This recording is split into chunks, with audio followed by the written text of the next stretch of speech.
Thank you, thank you, thank you, thank you. Thank you, thank you. Please, thank you, please. Thank you so very much. Thank you, everyone. Thank you, everyone. Thank you. Okay, let's get to business. Let's get to business. All right.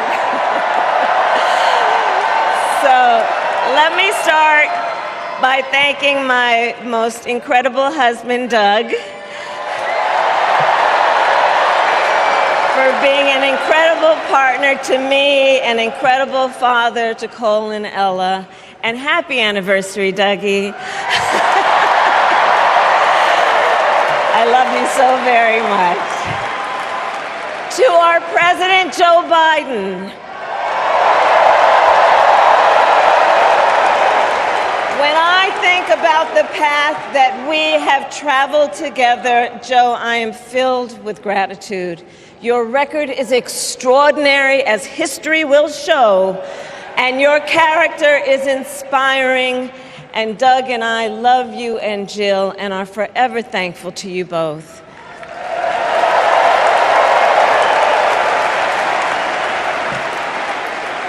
And to Coach Tim Walz,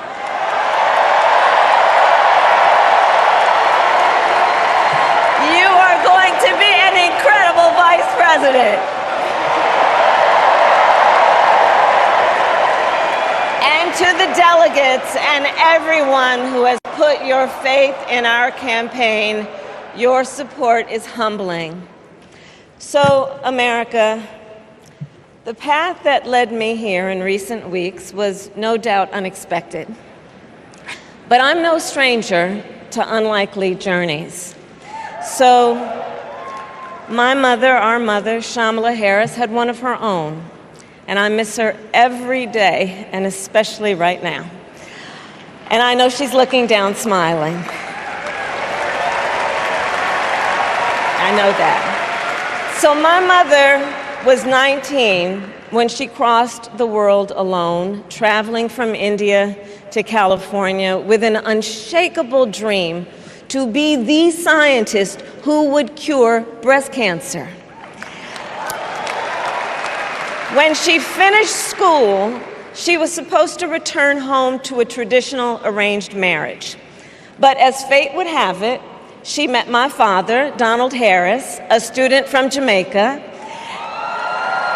They fell in love and got married, and that act of self-determination made my sister Maya and me.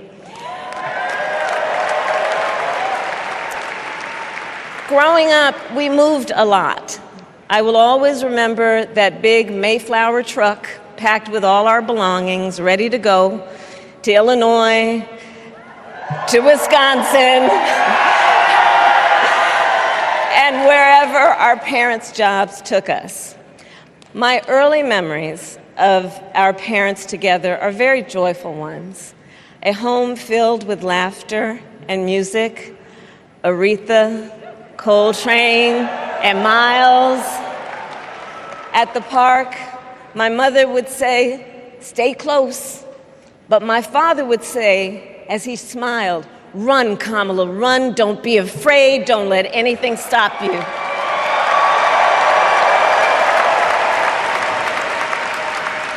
From my earliest years, he taught me to be fearless. But the harmony between my parents did not last. When I was in elementary school, they split up, and it was mostly my mother who raised us. Before she could finally afford to buy a home, she rented a small apartment in the East Bay. In the Bay, you either live in the hills or the flatlands. We lived in the flats, a beautiful working-class neighborhood of firefighters, nurses, and construction workers, all who tended their lawns with pride. My mother, she worked long hours, and like many working parents, she leaned on a trusted circle to help raise us. Mrs. Shelton, who ran the daycare below us and became a second mother.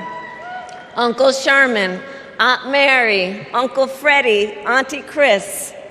None of them family by blood, and all of them family by love.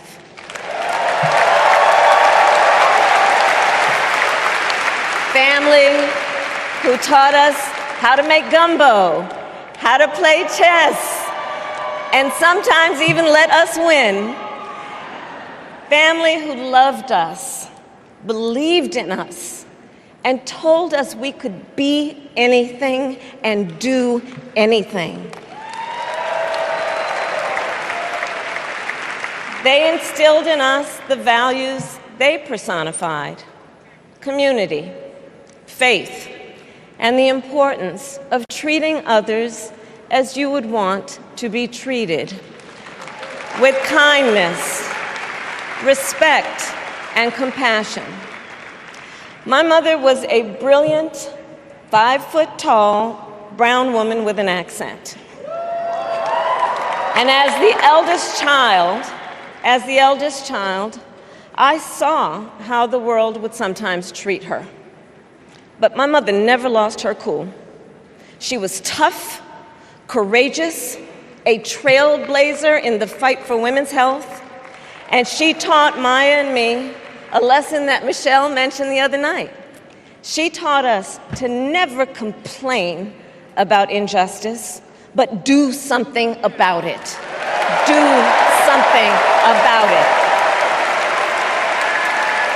That was my mother. And she taught us, and she also taught us, and never do anything half-assed. And that is a direct quote. A direct quote. I grew up immersed in the ideals of the civil rights movement.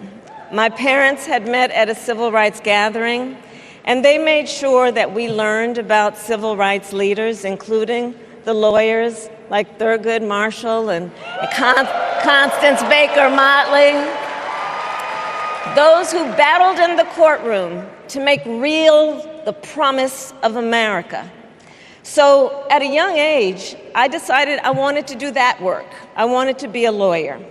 And when it came time to choose the type of law I would pursue, I reflected on a pivotal moment in my life. You see, when I was in high school, I started to notice something about my best friend, Wanda. She was sad at school, and there were times she didn't want to go home. So one day I asked if everything was all right, and she confided in me that she was being sexually abused by her stepfather. And I immediately told her she had to come stay with us, and she did. This is one of the reasons I became a prosecutor, to protect people like Wanda, because I believe everyone has a right to safety, to dignity, and to justice.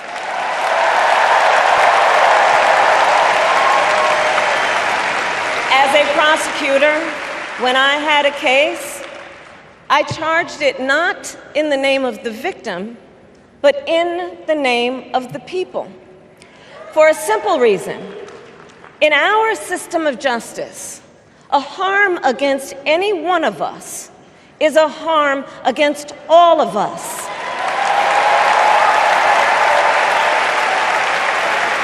And I would often explain this to console survivors of crime, to remind them no one should be made to fight alone. We are all in this together. And every day, in the courtroom, I stood proudly before a judge and I said 5 words: Kamala Harris for the people.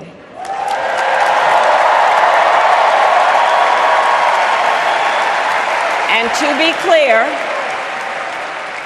be clear, my entire career, I've only had one client, the people.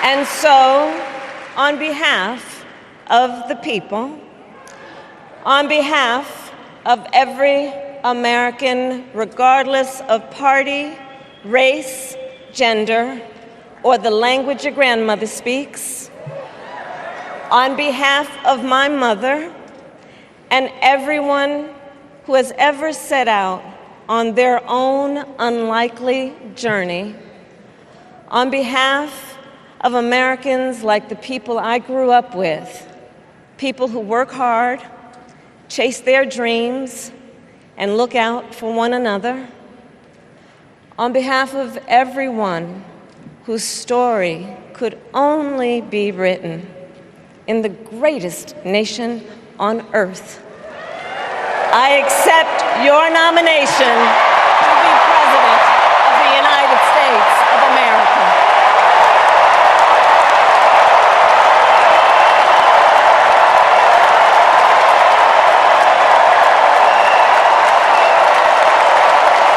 And with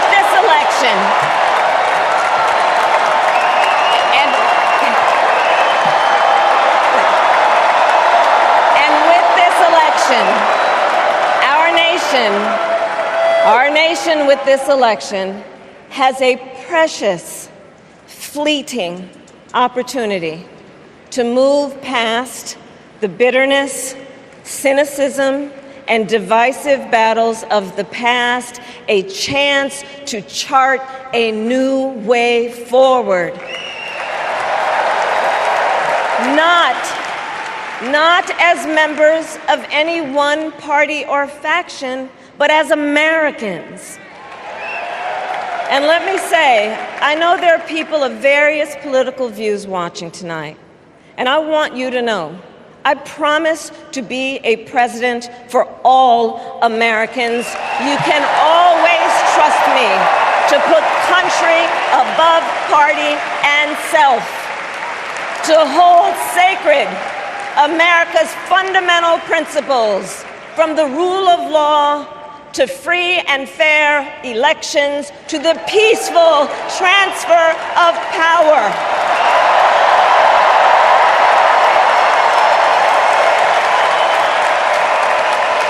I will be a president who unites us around our highest aspirations, a president who leads and listens, who is realistic, practical, and has common sense, and always fights for the American people. From the courthouse to the White House, that has been my life's work.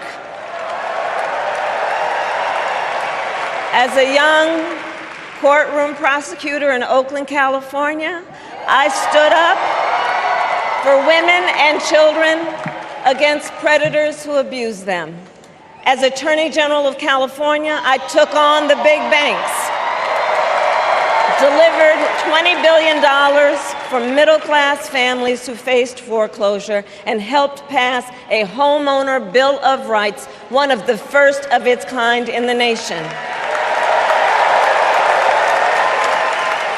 I stood up for veterans and students being scammed by big for-profit colleges, for workers who are being cheated out of their wages, the wages they were due, for seniors facing elder abuse. I fought against the cartels who traffic in guns and drugs and human beings, who threaten the security of our border and the safety of our communities. And I will tell you, these fights were not easy, and neither were the elections that put me in those offices. We were underestimated at practically every turn, but we never gave up, because the future is always worth fighting for.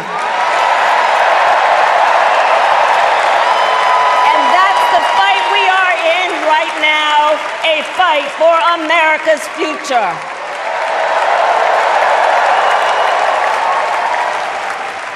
Fellow Americans, this election is not only the most important of our lives, it is one of the most important in the life of our nation. In many ways, Donald Trump is an unserious man. But the consequences of putting Donald Trump back in the White House are extremely serious. Consider not only the chaos and calamity when he was in office, but also the gravity of what has happened since he lost the last election. Donald Trump tried to throw away your votes. When he failed, he sent an armed mob to the United States Capitol, where they assaulted law enforcement officers. When politicians in his own party begged him to call off the mob and send help, he did the opposite. He fanned the flames. And now, for an entirely different set of crimes, he was found guilty of fraud by a jury of everyday Americans and separately found liable for committing sexual abuse. And consider what he intends to do if we give him power again. Consider his explicit intent to set free violent extremists who assaulted those law enforcement officers at the Capitol. His explicit intent to jail journalists, political opponents, and anyone he sees as the enemy. His explicit intent to deploy our active duty military against our own citizens. Consider the power he will have, especially after the United States Supreme Court just ruled that he would be immune from criminal prosecution. Just imagine Donald Trump with no guardrails, and how he would use the immense powers of the presidency of the United States, not to improve your life, not to strengthen our national security, but to serve the only client he has ever had, himself.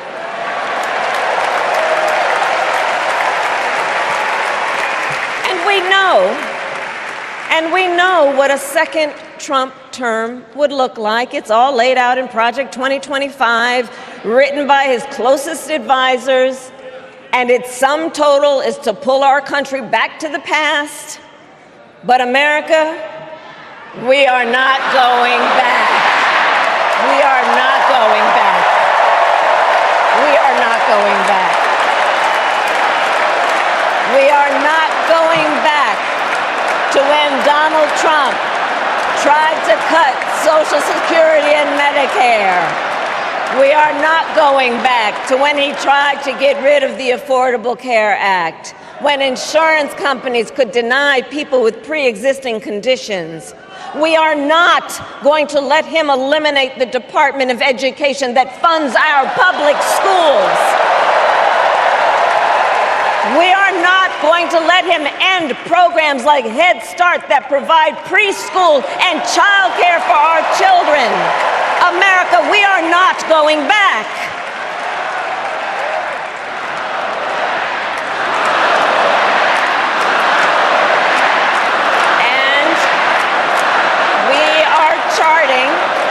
And we are charting a new way forward. To a future with a strong and growing middle class, because we know a strong middle class has always been critical to America's success. And building that middle class will be a defining goal of my presidency.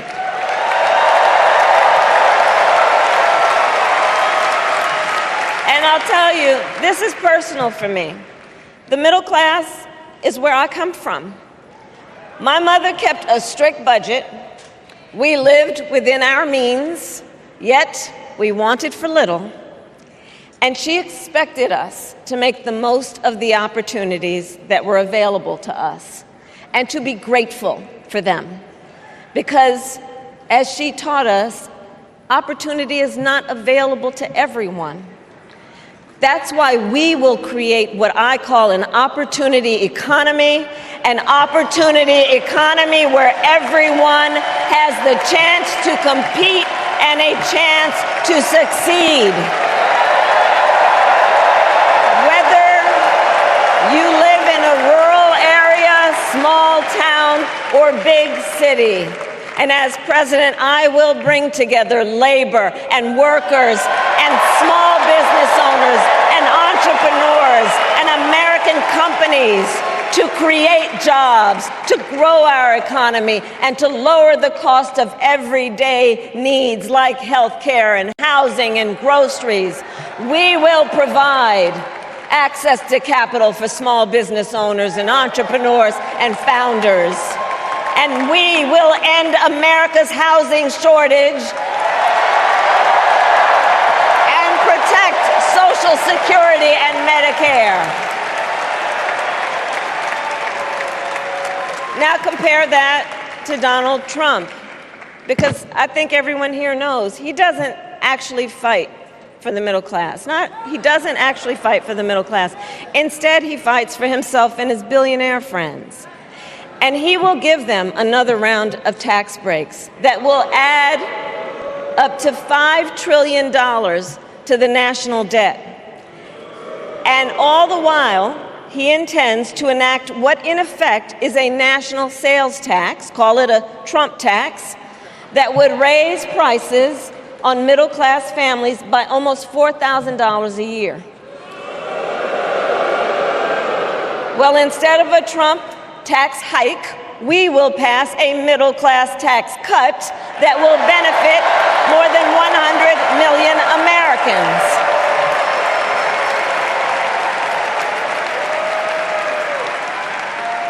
Friends, I believe America cannot truly be prosperous unless Americans are fully able to make their own decisions about their own lives, especially on matters of heart and home. But tonight, in America, too many women are not able to make those decisions. And let's be clear about how we got here. Donald Trump handpicked members of the United States Supreme Court to take away reproductive freedom. And now he brags about it. In his words, quote, "I did it and I'm proud to have done it," end quote. Well, I'll tell you, over the past 2 years, I've traveled across our country, and women have told me their stories. Husbands and fathers have shared theirs.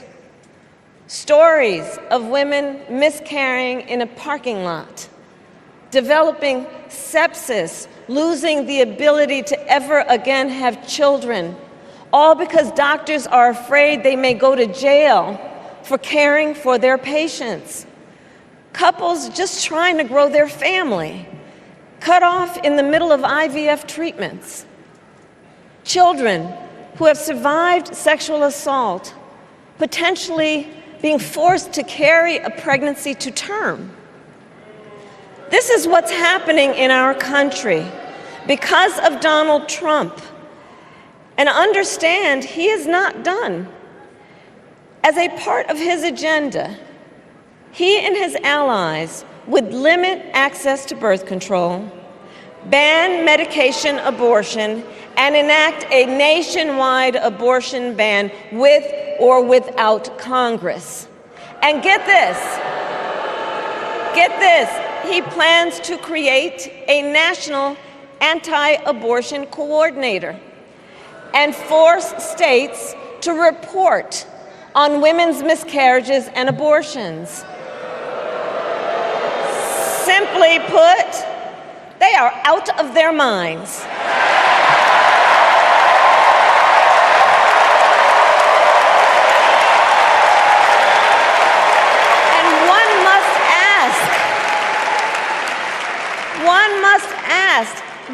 Why exactly is it that they don't trust women?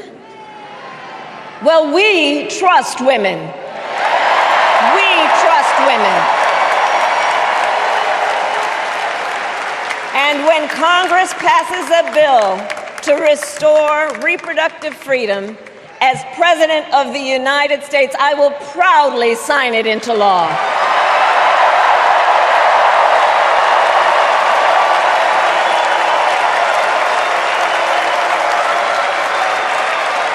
In this election, many other fundamental freedoms are at stake. The freedom to live safe from gun violence in our schools, communities, and places of worship. The freedom to love who you love openly and with pride. The freedom to breathe clean air and drink clean water and live free from the pollution that fuels the climate crisis. And the freedom that unlocks all the others, the freedom to vote. With this election, we finally have the opportunity to pass the John Lewis Voting Rights Act and the Freedom to Vote Act.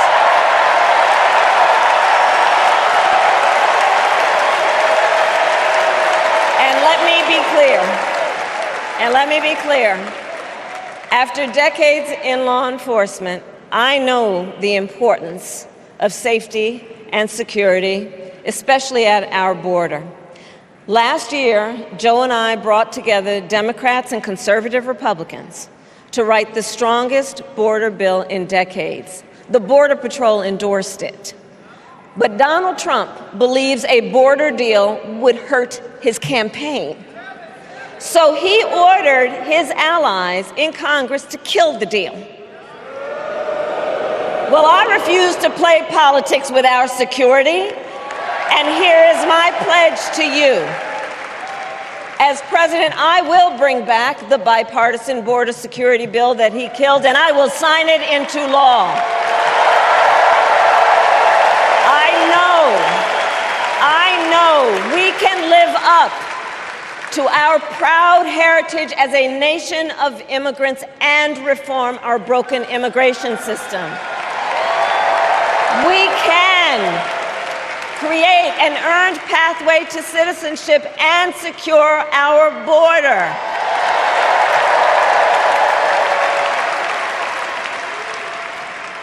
And America, we must also be steadfast in advancing our security and values abroad. As Vice President, I have confronted threats to our security, negotiated with foreign leaders, strengthened our alliances, and engaged with our brave troops overseas. As Commander-in-Chief, I will ensure America always has the strongest, most lethal fighting force in the world. And I will fulfill our sacred obligation to care for our troops and their families, and I will always honor and never disparage their service and their sacrifice.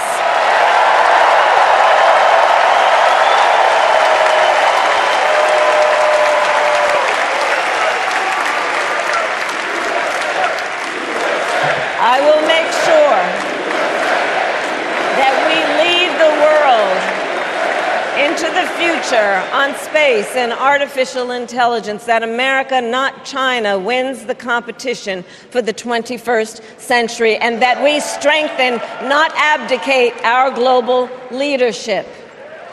Trump, on the other hand, threatened to abandon NATO. He encouraged Putin to invade our allies, said Russia could, quote, do whatever the hell they want. 5 days before Russia attacked Ukraine, I met with President Zelensky to warn him about Russia's plan to invade. I helped mobilize a global response, over 50 countries, to defend against Putin's aggression. And as president, President, I will stand strong with Ukraine and our NATO allies.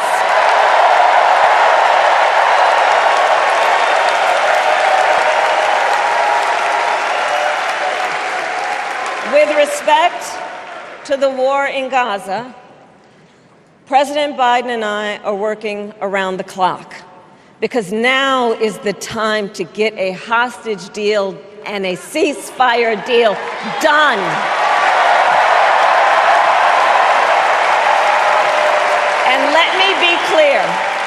And let me be clear, I will always stand up for Israel's right to defend itself, and I will always ensure Israel has the ability to defend itself, because the people of Israel must never again face the horror that a terrorist organization called Hamas caused on October 7, including unspeakable sexual violence and the massacre of young people at a music festival. At the same time, what has happened in Gaza over the past 10 months is devastating. So many innocent lives lost. Desperate, hungry people fleeing for safety over and over again. The scale of suffering is heartbreaking. President Biden and I are working to end this war such that Israel is secure, the hostages are released, the suffering in Gaza ends, and the Palestinian people can realize their right to dignity, security, freedom, and self-determination.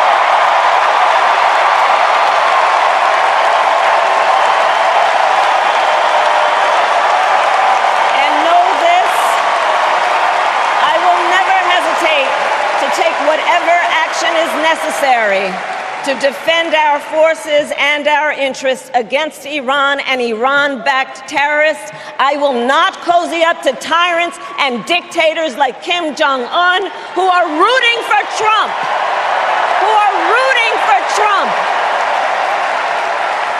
Because, you know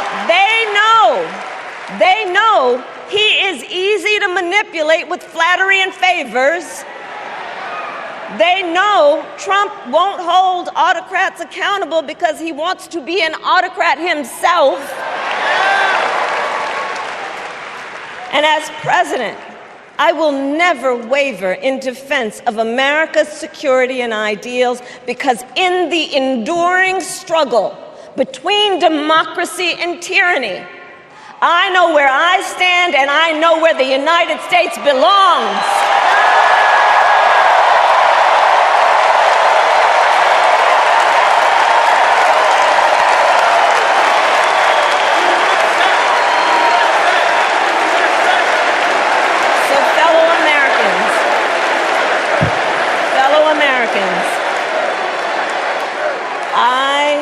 I love our country with all my heart.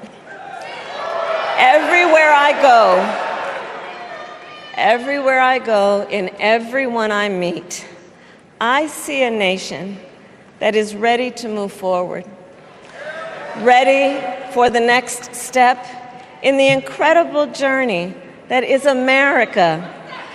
I see an America where we hold fast to the fearless belief that built our nation and inspired the world, that here in this country, anything is possible, that nothing is out of reach.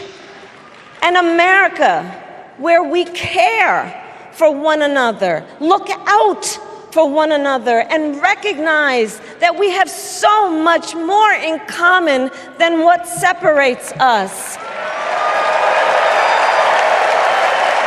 That none of us has to fail for all of us to succeed. And that in unity there is strength. You know, our opponents in this race are out there every day denigrating America, talking about how terrible everything is. Well, my mother had another lesson she used to teach. Never let anyone tell you who you are. You show them who you are. America, let us show each other and the world who we are and what we stand for. Freedom, opportunity, compassion, dignity, fairness, and endless possibilities.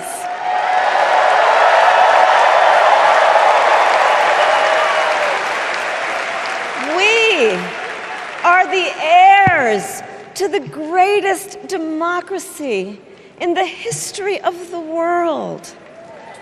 And on behalf of our children and our grandchildren and all those who sacrificed so dearly for our freedom and liberty, we must be worthy of this moment.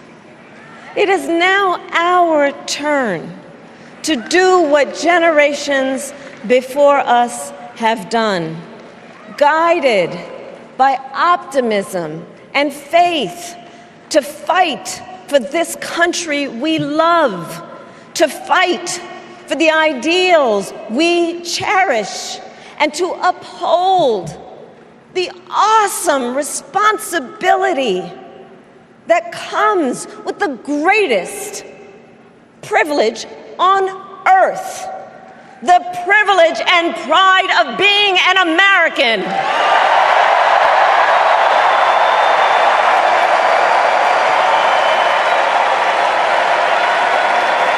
So let's get out there, let's fight for it, let's get out there, let's vote for it, and together let us write the next great chapter in the most extraordinary story ever told.